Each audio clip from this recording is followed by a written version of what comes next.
I always think that art has this power to speak for those people who cannot speak.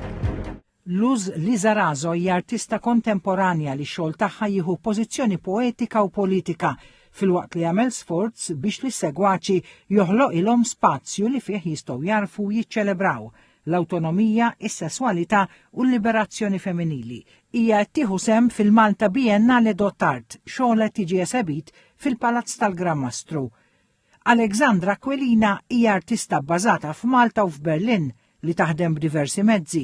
Xogħla fil-Padiljun Malti fil-Muża jistieden lill-udjenza tirrifletti fuq il-karatteristiċi tan-natura, l-umanità u tal-ispiritualità b'temi viżivi li huma unikament Maltin u Mediterranji.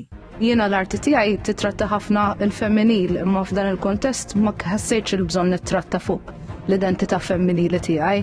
Allura għamilt pis aktar fuq l-identità in ġenerali bħala Maltija. U hemm min qalli għalfejn mhux qed tagħmel hekk. La xogħlok is-soltu hekk. Ma l-istin tiegħi kien mod ieħor.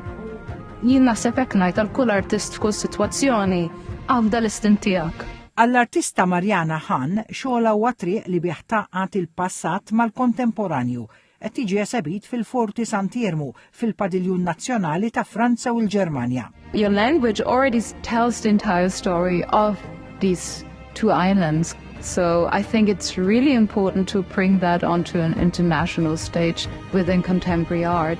This place is just magic. It's full of stories, prehistoric traces, and intertwined with something contemporary. It's just incredible. It's the perfect place.